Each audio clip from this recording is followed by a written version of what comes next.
Welcome to ClarityGrit, where we break down the psychology of growth, confidence, and self-respect. You think they care, but they're quietly controlling you. That person who always checks in on you. The friend who says, "I just want what's best for you." The one who provides advice that sounds beneficial but somehow makes you feel smaller. It's not always obvious. Control rarely comes with shouting or threats. Occasionally, it comes with kindness that keeps you stuck. So, how do you know when care turns into control? Let's talk about it. Here's the first sign. They make you doubt yourself, but in a soft way. They'll say things like, "Are you sure that's a good idea?" Or, "I just don't want you to get hurt." Sounds caring, right? But if every time you take a step forward, they make you question your decision, that's not care. That's control disguised as concern. They plant tiny seeds of doubt until you stop trusting your own judgment. You start thinking, maybe they know better than me. And once you start believing that, they quietly take charge of your choices without ever raising their voice. Real care gives you confidence. Control takes it away. Second, they keep you dependent. A controlling person doesn't want you to grow past them. They want you to need them, so they'll help you just enough to make you rely on them.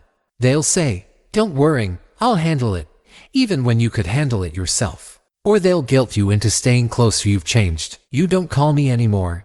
It sounds emotional, but it's really strategic. Because the more you depend on them for decisions, comfort, or validation, the more power they have. You stop growing, you stop exploring, and slowly, your world starts revolving around their approval. If someone truly cares, they'll celebrate your independence, not fear it. Third, they control through guilt. This one's powerful because guilt feels like love. They'll say things like, "After everything I've done for you, this is how you treat me." Or, "I'm not angry, I'm just disappointed." It makes you feel like the bad one even when you're just setting a boundary. You start apologizing for things that aren't wrong. You stay quiet to keep the peace. And before you realize it, you're living your life trying not to upset them.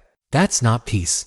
That's manipulation through guilt. A caring person doesn't make you feel bad for protecting your energy. Fourth, they shape your identity without you noticing. They constantly tell you who you are. "You're too sensitive. You're not like them. You'd never survive without me." And after hearing it for so long, you start believing it. They don't just control your choices, they control how you see yourself. This kind of control is subtle, but it's powerful. It keeps you from realizing who you could be without their influence. And the scary part, they may not even know they're doing it. Some people control because it's the only way they know how to feel safe. But their fear should never become your prison. So what do?